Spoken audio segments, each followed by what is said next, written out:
the sound of a voice.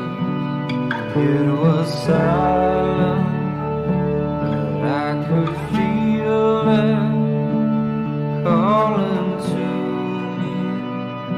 I had no choice. It take me back to where I came from before I ever even had a name.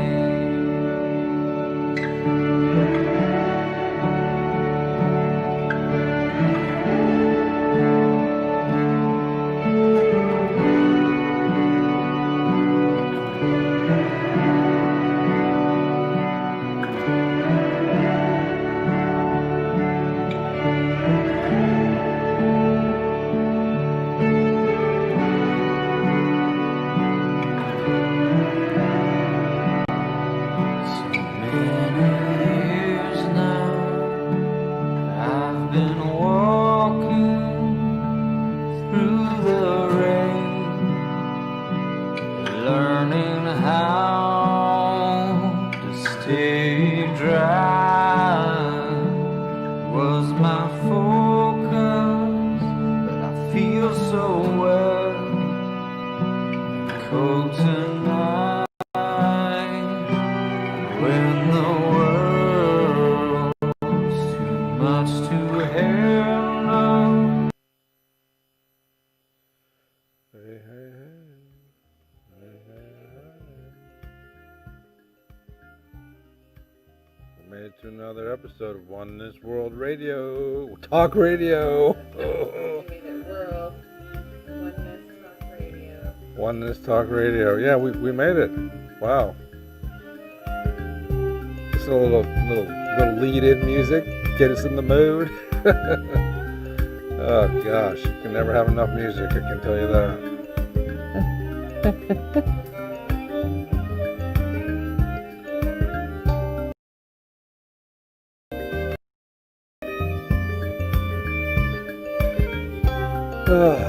This is good.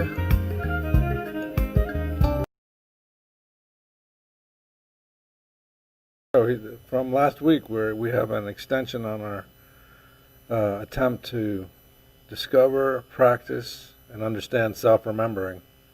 Wow, it's quite a feat to even begin to understand how to pull off one of these miracles of life in terms of optimal presence, optimal impression, optimal involvement, part of the universal fiber that created us. That's what self-remembering has to bring us. So we definitely laid out some early steps, didn't we, Suzanne? We did. We laid out a beautiful practice. You laid out for us to dive in and divide our attention to bring us into the present moment. And that's been a fun exercise. I've actually played around with it in different spaces. So yeah, exercise. Yeah. So what I understand is how we got here. So a few weeks ago we were talking about the importance of being present, and then the reason of the importance of being present, which led us into self-observation, right? And then the cumulative effects of self-observation were to educate our gatekeeper, the gatekeeper of impressions, the gatekeeper of our entire sensory world, and what we let in and what we deflect or what we don't let in for reasons of either our ability or our sense of whether we can handle something or whether we feel it's going to take us off the journey, take us out of the Tao. And then we got into some transforming of negative emotion, and which was a nice introduction to having to go back to the fundamental tool that allows for the transformation of negative emotions, divide one's attention, and go into self-remembering. Self-remembering in itself is sort of what it's suggesting. It's it's the reminder to be where you are, to remember yourself in a given moment. It's like saying be present, but the muscle that's being used in self-remembering is a very powerful muscle. It's just not simply the act of becoming present. It's the act of becoming complete in an active mode in any given moment. That's a different experience. That's a different ask. That is a tool that has to be developed, and that's where we left off. That's where we left off. And so now we're going to dive a little deeper into self-realization and what it yields. Yeah, well, here we are, right? So, in order to even talk about this, I have to attempt to be exercising the tool that I'm suggesting that you have the ability to take on. And I can say that I'm humbled right now because I feel that because of how my day unfolded, I did not remember myself enough. So self-remembering is not at the forefront of my being at this point in time, but hopefully by the end of this discussion, I would have stepped into a place where I will be remembering myself in attempting to pass along my experiences, my successes, my failures, exercises, in order to maintain my presence in an active form, and what that means, and the gift that is. It's a really beautiful gift, when we get to drop in to the present moment, but a little bit beyond, because I think in this day and age, people might overuse certain phrases and feel they're being present, and maybe they look present and they're in the room, but they're not. And so this is a really good exercise, especially if you find yourself pretending that you're present in the room, but you're someplace else. This happens a lot of times to teachers. It happens to parents. Well, the mind's tricky. Yeah, right? so it happens to students. It'll happen to people when I work with them one-on-one. They're like nodding. They're like look fully engaged, between me and them. And I'm like, how far away are you right now? Because they're not in the room. So this aspect of really dropping in a little bit deeper to self, and you had us look at an object and ourself and divide our attention between two people. It doesn't have to just be between an object. And that really gets, if both people are present, you can feel it in the space, but it can be an object or whatever you choose to bring you into a deeper state of being wherever you might be. Yeah, well, for the most part, you're not going to be speaking with people that are either remembering themselves or present. Well, right now we're both exercising that muscle, so how fortunate are we? Well, transformation of negative emotion has everything to do with divided attention, and then everything to do with the appreciation of self-remembering, which, as we went over last week, is dividing one's attention between oneself and the environment, or whatever one is receiving. So in our meditative repose, through the present, we're able to grasp higher states of awareness and feel ourselves moving into relaxation, or having a relaxation response as we become present, which is the foundation of being able to use suggestion to divide one's attention. And through that suggestion, there can be a full immersion. And when that full immersion happens, we leap into higher states of consciousness, higher intellectual aspects, higher emotional aspects that bring with it wisdom. But it's that leap. And sometimes when you're initially trying to do this, and try to be here as we talk, try to observe body breathing, try to at least evoke the present moment, and take these suggestions as they come and try them and exercise them and keep exercising them. But understand it's not a close-fisted effort. It's a genteel effort initially. And the discovery that can be made is quite miraculous. Absolutely. You know, what it really assists with, learning to be present is it shuts out, all the extra noise that's beyond the space that you're in.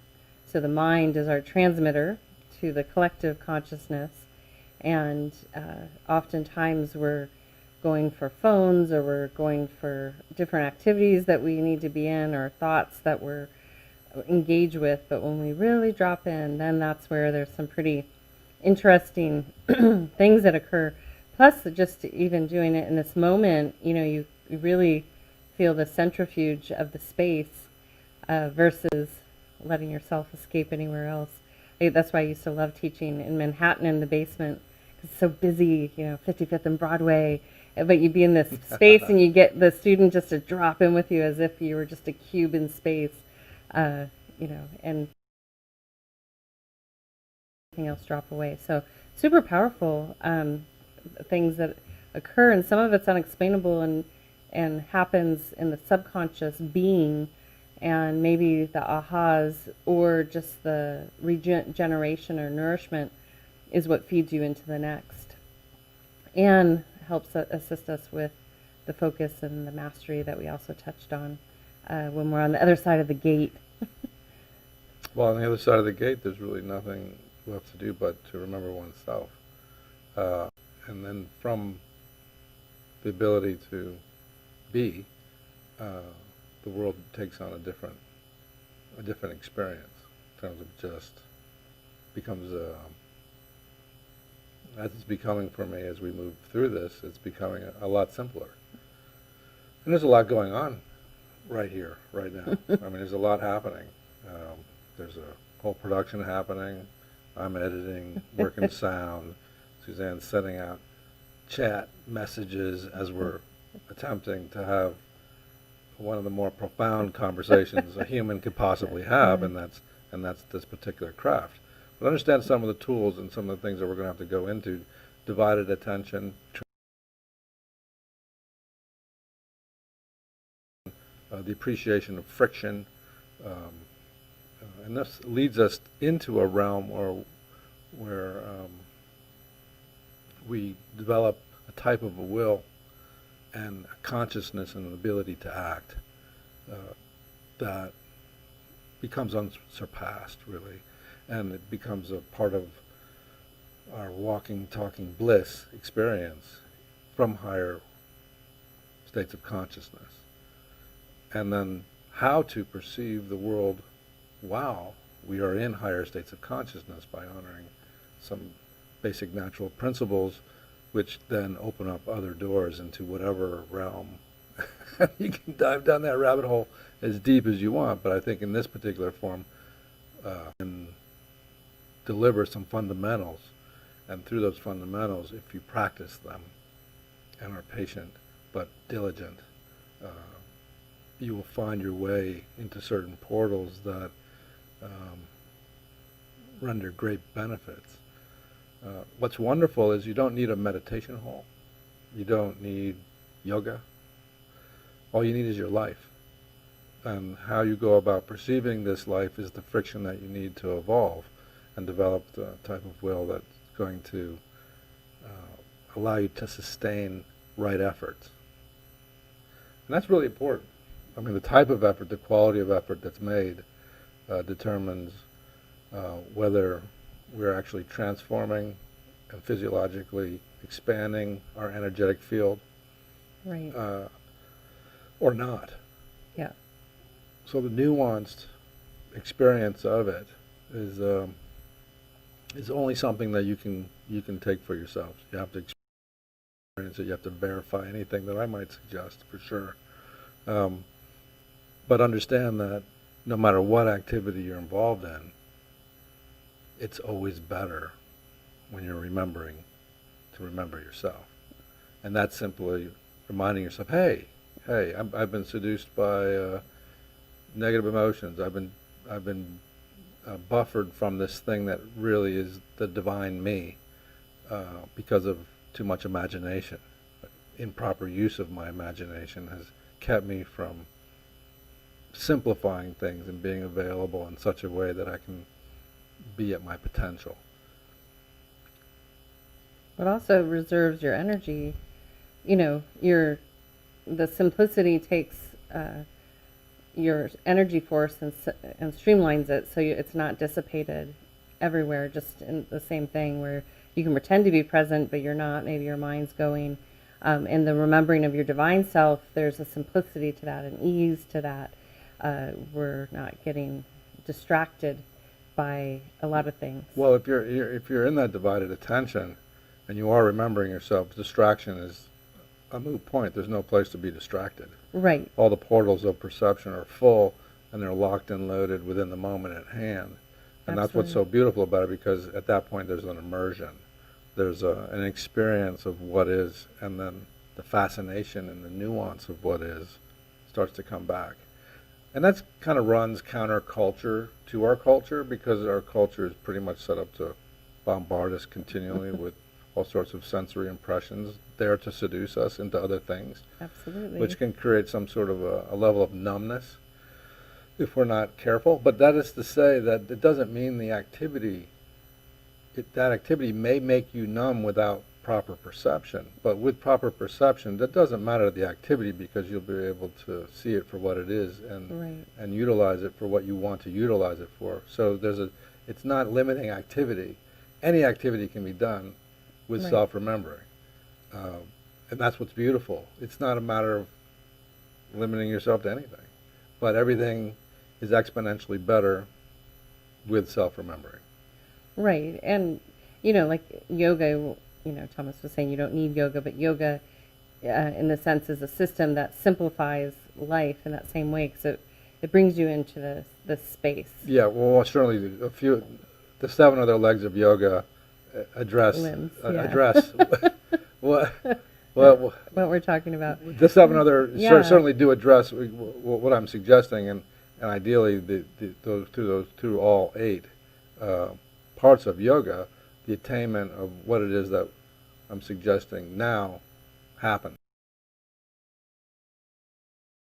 It's not a shortcut, but the fundamentals of it applied, developing enough presence, and then maintaining, developing enough will to maintain presence, and then starting to get to know oneself again through fresh observations of oneself, and continually observing oneself no matter what. It never stops. It's a non-stop. So when you begin to remember yourself, those impressions are self-remembering times 10, because now it's a continual learning curve, and now you're not willing, now you know yourself in a moment and can sustain it. Right. So it's the difference between like a still picture and a motion picture.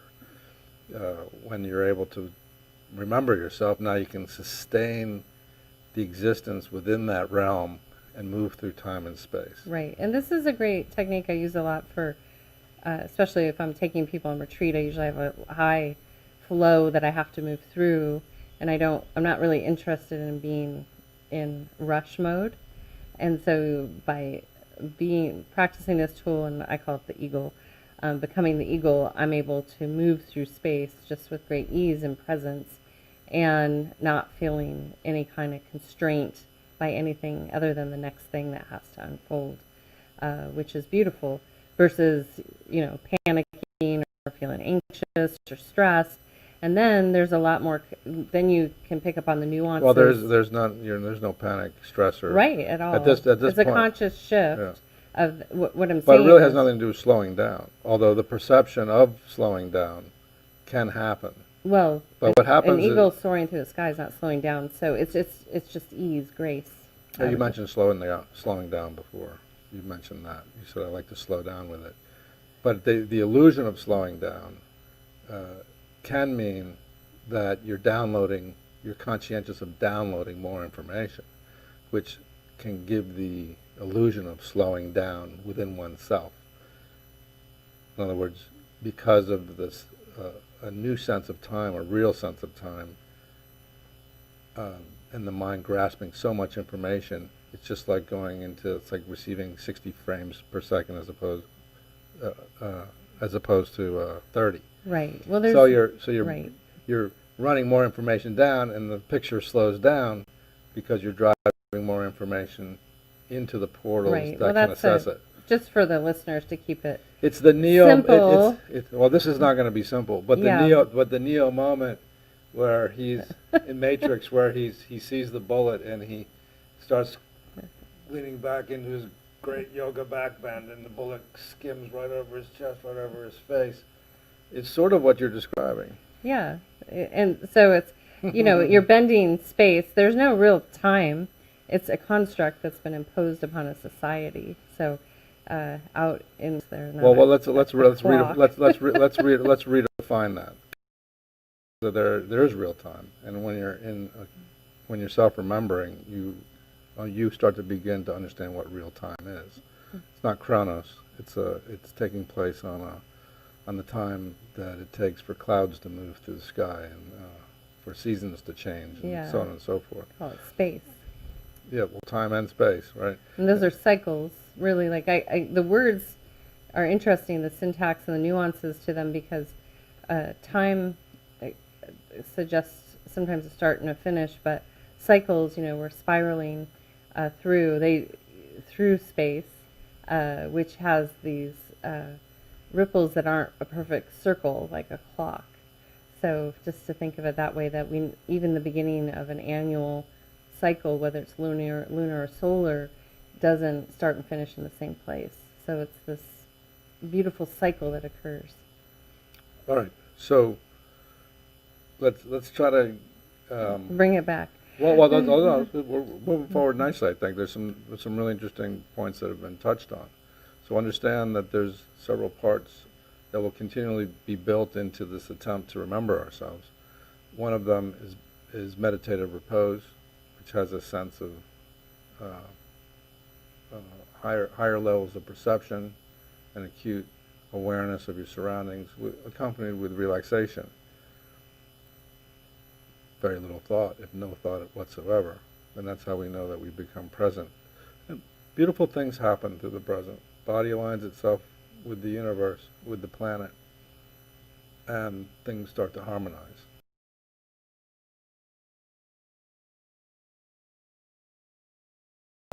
Educates the gatekeeper. Now the gatekeeper can start to look for opportunities to transform the challenges in one's life through transforming negative motion, getting a hold of the imagination, understanding that the imagination is the buffer between a mechanical existence and one that's conscious. Proper use of imagination. Be simply imagination used to solve a problem relative to improper use of imagination, which is used to create fear-based motivations and all sorts of grandiose things that can buffer us and keep us from the simple act of self-remembering. Right.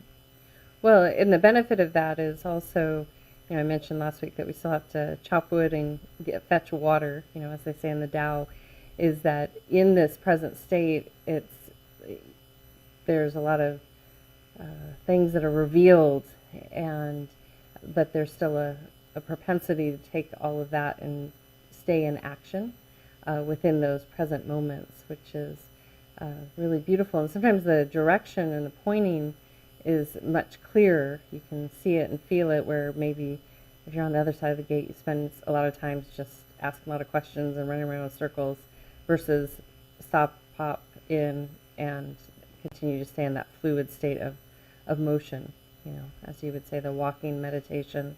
Well, zazen, right? Well, in this, it's certainly a zazen, but it's a more powerful.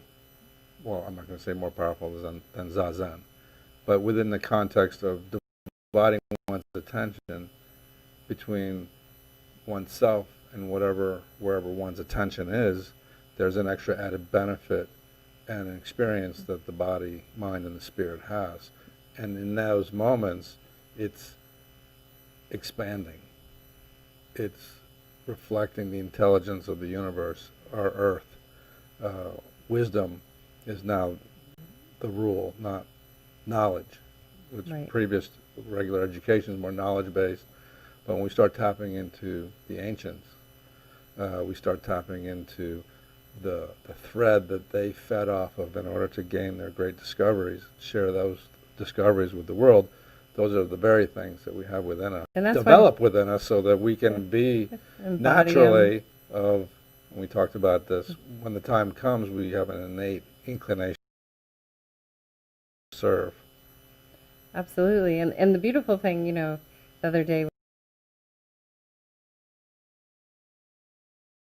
he was talking about the power now, and I went back because I got it for Keswick and was reading some of it, and I was like, oh, how reflective some of the concepts that I shared. Actually went and was looking at when he wrote that book, because I had never read any aspects of it until now. So when you step in these modes, I was just realizing some of the things he shared were similar things that I'd shared, which other people have shared. When you're in certain states of being, you access the same information, and you might interpret it or similar.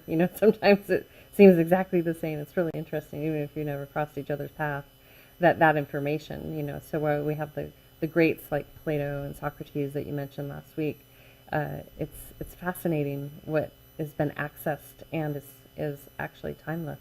Yeah, we can, there's a list of the conscious beings that have walked the earth, and some of them we still speak their name, even though it was several thousand years ago that they Yeah. walked the earth, Yeah, because they dipped more than a toe on the other side of the gate and stayed there for a while. Well, you can name how many conscious beings can you name? Like Christ, Buddha, Abraham Lincoln was certainly conscious. Epictetus was certainly conscious. Who else can you name? Caleb Gibran. Caleb Gibran. Khalil Gibran. Khalil. I always want to call him Caleb Gibran. He certainly. I've had his book, The Prophet, since I was 15. I love that book. Yeah, I think you're in good company. You and about 100 million other people love that book. Yeah. At least, maybe a billion. Yeah, beautiful wisdom. Who else? in Who there. else? Who else? Oh my gosh, it's endless. Shakespeare. Shakespeare definitely had some mojo going on there, didn't he? Yeah, I would say a lot of amazing Michelangelo, Leonardo.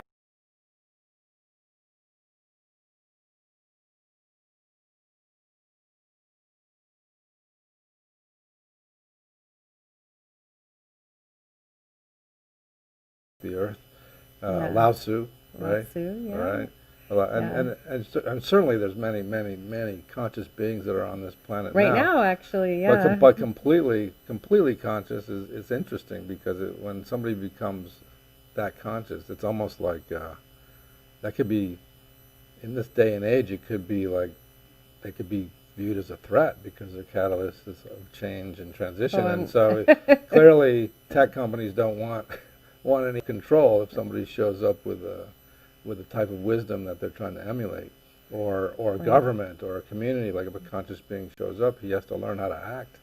Otherwise, they'll crucify the guy. Fit in. You have to learn to fit in. Right, Galileo, poor Galileo. A lot of these guys that dared to say that the Earth wasn't flat got in big trouble, right? Got to be careful what you say. Exactly. And now, you have tech companies that are using information to misinform people. So it's full circle. They're still trying to push the flat Earth concept. The knowledge of the mystics. This is what we're embarking on with this journey of self-remembering is a mystical journey. Because once we get to the other side, the miraculous aspects, or what you may consider to be miraculous, the Earth, the universe certainly does not consider anything that you may discover in terms of your potential to be miraculous, because it's been there waiting for you the entire time, whether you get out of the way,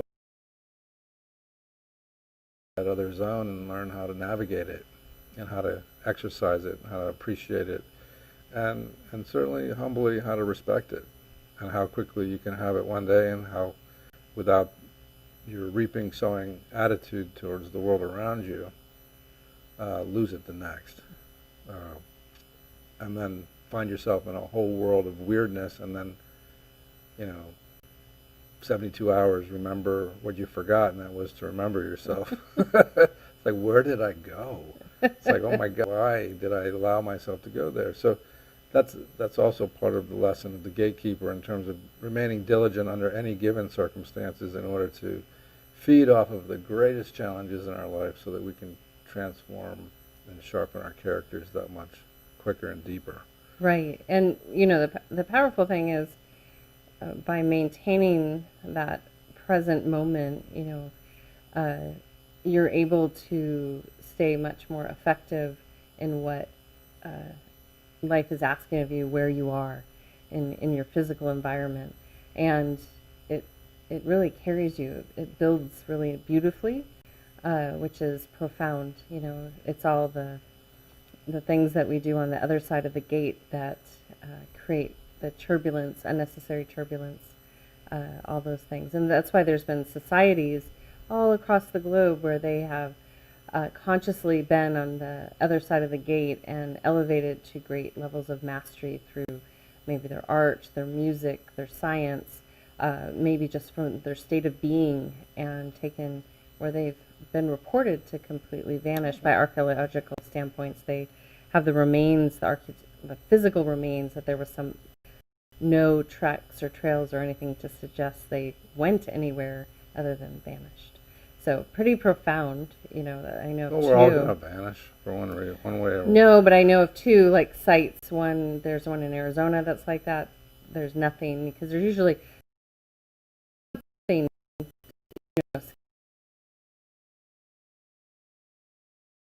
in the Amazon, and I'm sure there's many more.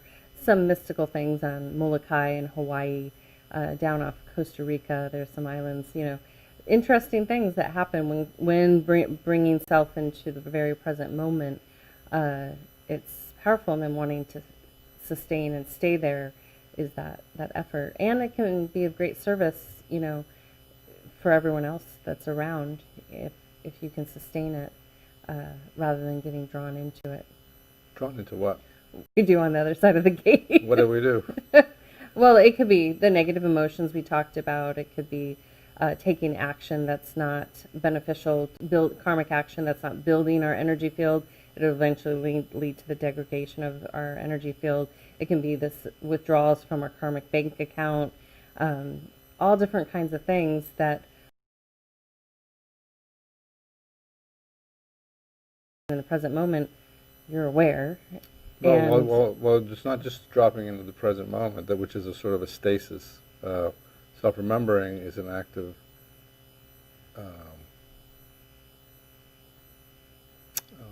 effort. Right, of course. Of dividing one's attention. So, and then transforming that particular moment, regardless of what the moment is, in elevation, feeling the wisdom drop in, feeling the intellect take a back seat to whatever might be happening, and take a proper relationship to the king, basically. Right, and imagine every single day being like that. It's pretty special. Well, it's not, I think it's every day being like that, and they say that once an individual maintains the right effort long enough, they can actually crystallize, and they can actually have the ability to maintain. They would have earned that level of being. Yeah. And you can look at level of being like the Grand Canyon. And Grand Canyon is very beautiful. If you haven't seen it, I recommend a visit. But there's many layers of sediment, and each layer of sediment represents an experience that the Earth has had. And you can also look at that as a macrocosm for yourself. Every moment that you become present, every moment that you remember yourself, adds to that sediment. And if you remember yourself enough, you become as beautiful as the Grand Canyon, in a sort of a living metaphor for what true beauty is. And the individual that can remember himself begins to emanate true beauty. They begin to touch on their potential, and they begin to enter into the realms of the God. And it the efforts sustained and maintained long enough on the right foundation, which is why these basic principles are really important to not contaminate with an ideology that may attach their ideas to your upwardly mobile journey, because at a certain point you're not allowed to really be attached or identified with ideology or ideas, just with the verification of your experience and your ability to remember yourself, which makes you the orator, makes you the ability to, gives you the ability to inform others of what's necessary and how to take that journey that you took. Because we want as many people to be conscious as possible. If you're for humanity, if you're trying to exploit humanity, you don't want people to be conscious, because if they become conscious, then they'll be able to see through all the garbage and understand the difference between what's right and wrong, and not be able to be swayed by periphery identity politics, so to speak, and because we're all dealing with the rights, our birthrights of humanity and divine existence, and those are things that we can only get for ourselves. Nobody can give us those things, and that's what's beautiful about evolving and becoming conscious. But you can threaten those that would rather have you in fear by becoming conscious, which leads us into another lesson that I'll definitely give, which is the basis and the reason for acting. And the basis for acting thousands and thousands of years, for thousands of years, is so conscious beings can survive hostile environments, mob rule sort of environments, so that they can take on whatever form they need to take on in order to survive. And when they're ready to let the cat out of the bag and possibly give their lives for the truth, that choice would be up to them, and as to when and where and how they would possibly make the ultimate sacrifice. I think thankfully we're at a point in time in humanity there's enough people that strive, even though we have the dissipation of many practices, but there's the plight for people wanting to become conscious again. So I don't think people have to hide anymore. Those beacons of light are really helpful, so that people have something to look to as an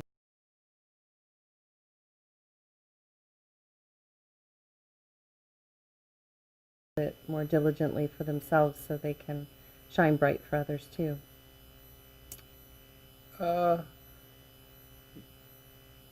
Well, if you become conscious, I think you'll be able to feel and sense what the reality of your surroundings are and be able to make good choices. Right. In this day and age, I think if you're in the wrong town at the wrong time at the wrong place and you decide to protect your building with a mob outside, I think you pretty much sacrifice.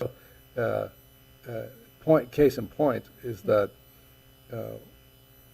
if that person is conscious and they can assess a situation and understand really what's at stake and whether it's time for them to give their life for whatever it is that they believe, and I'm not sure giving your life for a store is worth it. There's other things to be giving your life for. That if you're conscious, you realize that this is what you're dealing with and how to deal with it. Unless, of course, you're a conscious master martial artist, NRA member. Well, it's hard to actually, in this space, there's not a need for guns and the samurai mobs at all. Really, you may have an affinity for some of those things, but no, just survival. Just in terms of survival. Well, I'm certainly not advocating. I'm not advocating for any sort of violence whatsoever. It has more to do with survival. But the survival, I think this is really... If you're conscious, then you have other types of responsibilities, right. I feel, but that is up to the individual themselves to discern under what circumstances do they throw down. Right, of course. And part of this practice, when you're dividing your attention, just bringing it in the present moment, is very similar to how an ER doctor works, EMT, a lifeguard, a police officer, someone that has to hopefully bring their awareness and attention so specifically that everything kind of falls away and beyond this little microcosm that they're working with.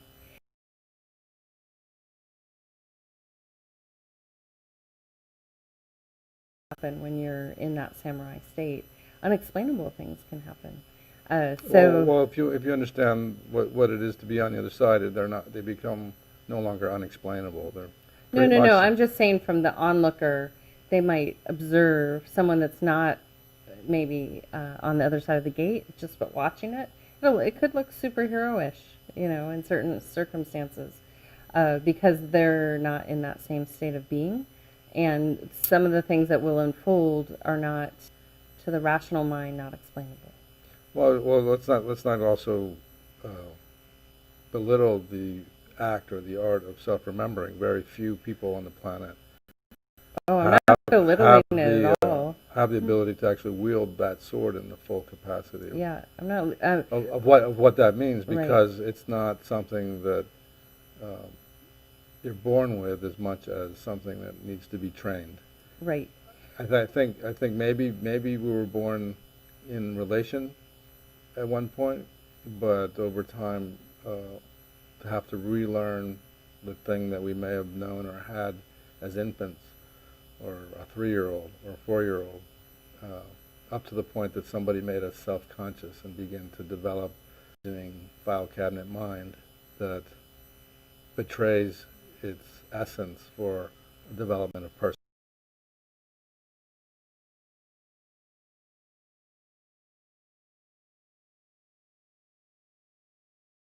Essence and personality, and how to harmonize those things. And through the basic practices already suggested,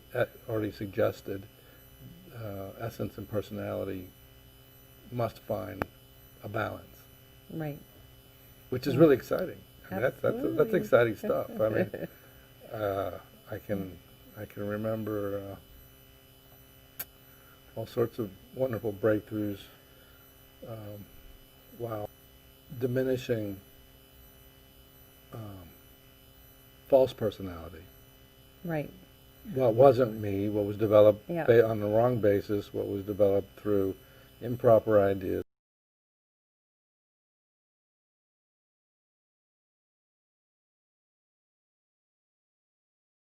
And having slayed that enough to get a good look at what I was. Right. Know thyself. Well, I don't know about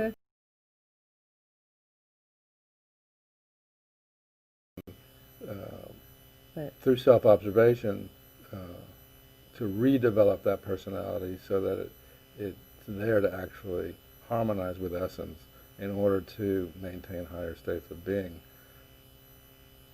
That's Juicy stuff. That's good stuff. Yeah, and That's good stuff. that's good stuff. That's really good stuff. That's really good stuff. That's the kind of stuff that gets me out of bed in the morning, when I can get out of bed in the morning. Bring it, all this stuff is really, motivating. You can already feel the motivation, the inspiration to exercise these muscles better than Pilates. That's good. That's a good transition. Because one of the basic, and that's what we should get into, a few exercises. And the most fundamental exercise, one of the most fundamental exercises that I've ever seen and I've ever practiced that really functions really well, is the stop exercise, which is basically an adult timeout. But it achieves the same type of reflective moment that comes from a timeout.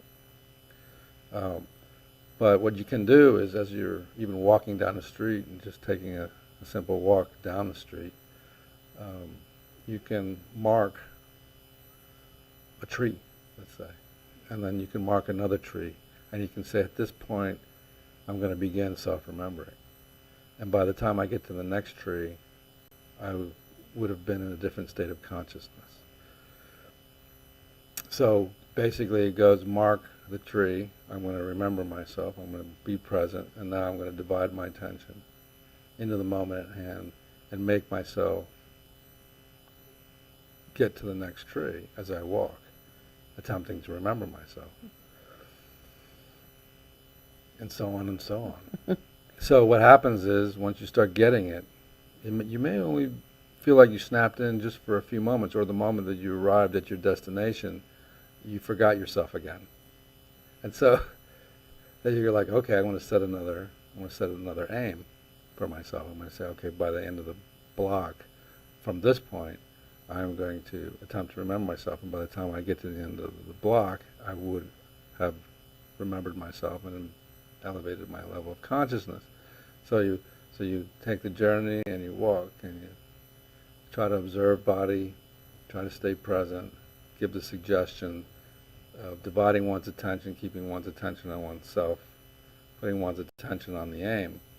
And as you move closer to the aim, a natural pressure begins to build. And through that pressure, if you're remembering yourself, you'll transform this pressure into higher states of consciousness.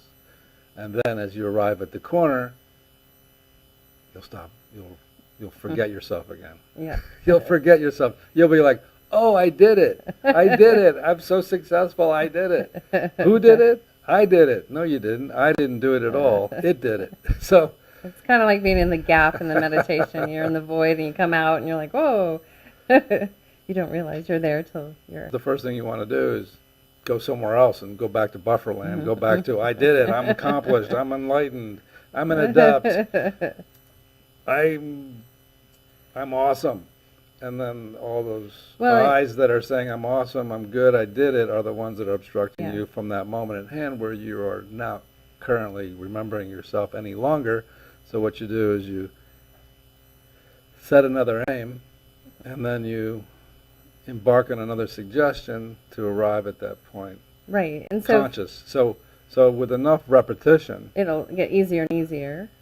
With enough repetition, she said easier and easier.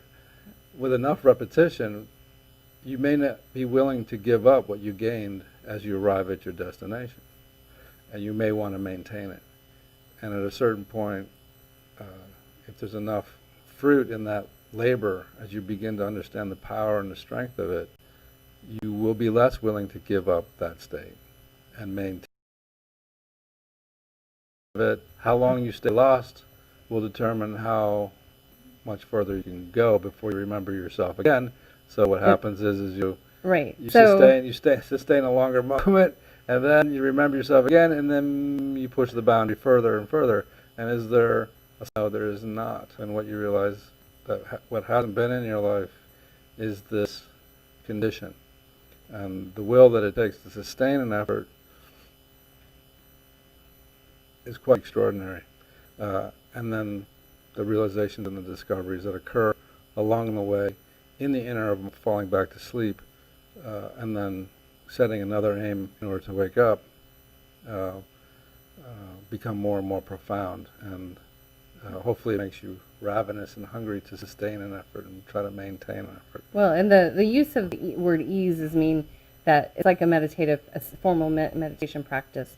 The more that you go and sit in a formal practice, it's more effortless. Your body, your mind, everything drops away. You pop in, no problem. So if you've fallen asleep at the wheel or fallen on the other side of the gate and you're ready to enter into the self-remembering state or self-realization, the effort will happen more rapidly to get back into that state. It won't take as long. It won't take 3 trees. Maybe it'll only take between 1 and 2 trees if those are your mile markers. So those aren't let's not miss the point.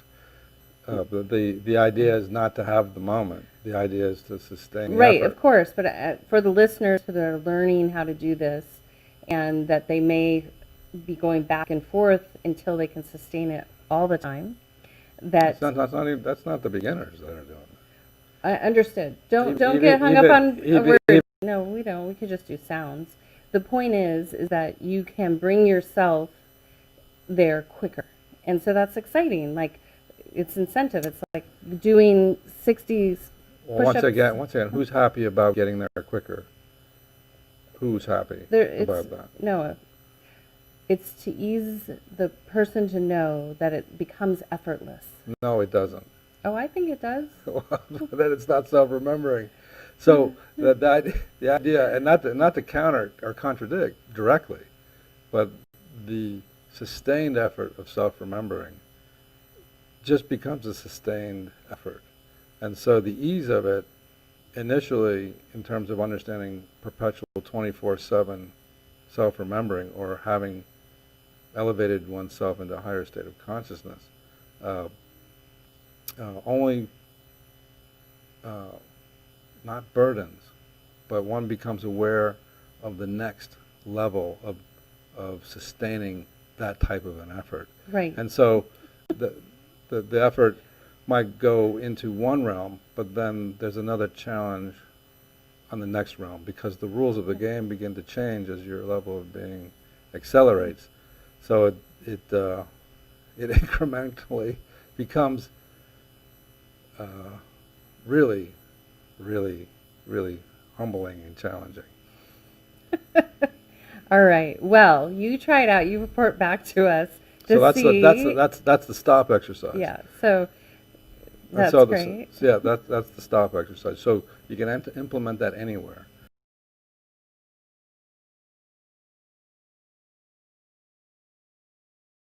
You can implement it while you're cooking your oatmeal. You can implement it while you're cooking anything. You can implement it while you're making love. You can implement it while you're going shopping. You can implement it at work. You can implement it everywhere. And the act of self-remembering is going to require you to do that so that you can understand the parameters and the circumstances that life offers you in that environment and where the challenges are, so that you can remain awake for those challenges. The problem being that when, or if, or inevitably when you fall back to sleep, there's a vulnerability to becoming reactive or being caught. And a lot of the work is energetic work that builds up in your body. So if life catches you, there's a loss. There's a challenge there, just not as you begin to deflate being involved in whatever type of altercation or whatever monkey business you may have found yourself in as you fell asleep. And the acknowledgement of it and the catching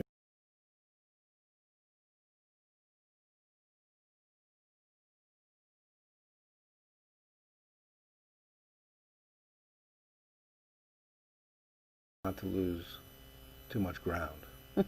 And that's what I was pointing towards, Thomas, is that when you've exercised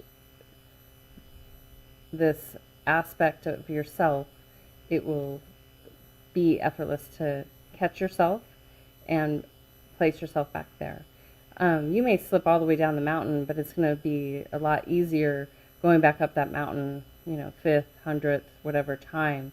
So just for the listeners to know that, you practice some of these practices or exercises, that they will get easier and you'll pop in quicker. And you'll sustain longer. I don't even have any sense of ease within it. A relentless pursuit. I find it super empowering, especially, when ecosystems are set up for that. But it's just this is just a baby step. Yeah. Yeah. That's all good. So the baby step let's not get too caught up in the minutia of it. Just to keep it simple, so they have things to work towards. Well, if you find yourself in deep waters, maybe it's time for you to listen. I'm fine. Maybe.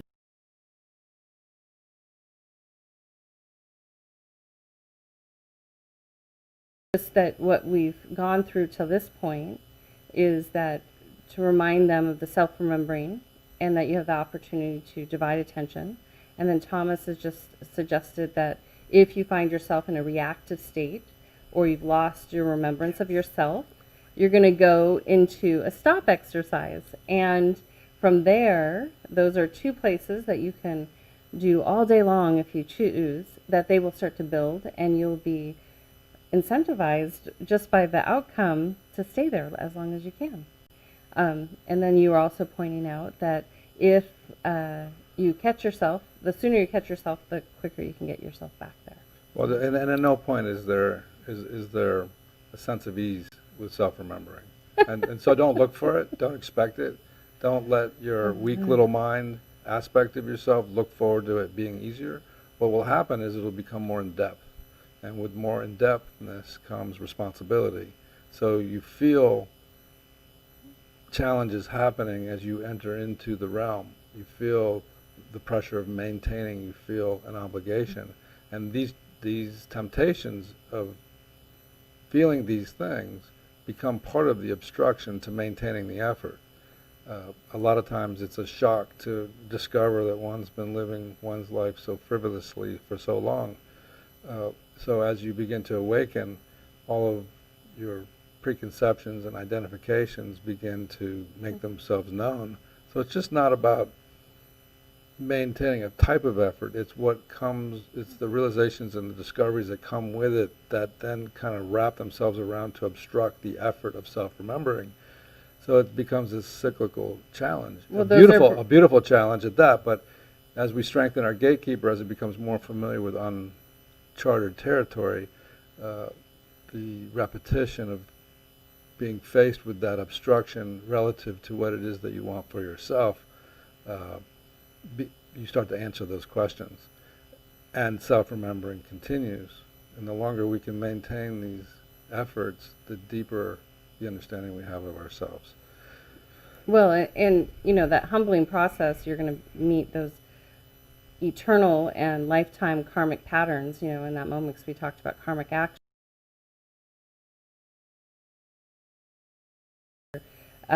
You have to just reconcile maybe some of the emotions that come up, which is perfectly normal. That's a good time to maybe stop, pause, allow, as you dive deeper into what that means. Sometimes those awarenesses are so deep that you don't know what to do with them, so you just let them be. Well, you do know what to do with them at this point. You know to remember yourself. You remember yourself, but I'm saying there's sometimes, Plato, let's talk about.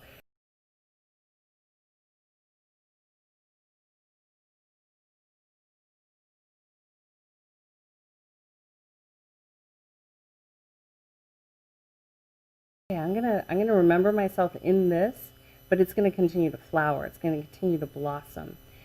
I can give an example of, just a simple concept of giving. We talked about the karmic loop of receiving and giving.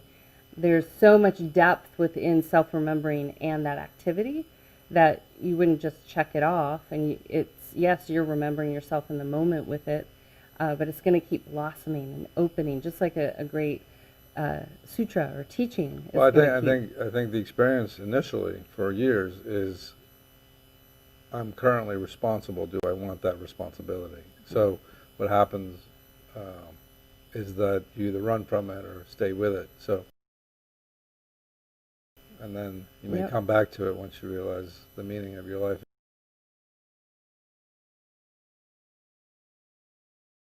Numb you to the bone. But if numbness is not the path, and realizing your potential in this moment is, then self-remembering is the tool that you're going to use to open up all of those doors. So next week, we're going to continue on this challenging path, this extremely challenging path, with more exercises, more insights, looking at the benefits of friction, looking at conscious shift, more divided attention. Remember, the technique says, attention here, through my presence, I suggest dividing my attention out to whatever activity that I'm involved in. And in that stop exercise, you have an aim. Aims are very important in order to encourage the compression of time in order to make it emotional. And through that emotional gain, boom, we shoot up into the higher centers and experience things we may have never experienced before. And that's what's really beautiful about it. So we're going to go into that. Remember, singular will, consciousness, and the ability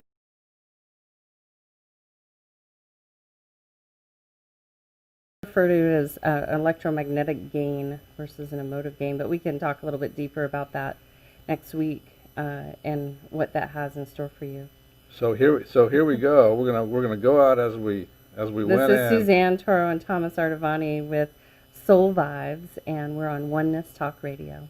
Yeah, and we're gonna take it out with how we came in with this wonderful. What's the artist's name? This is Alec Bridges. Yeah, Alec Bridges with Refuge. Here we go.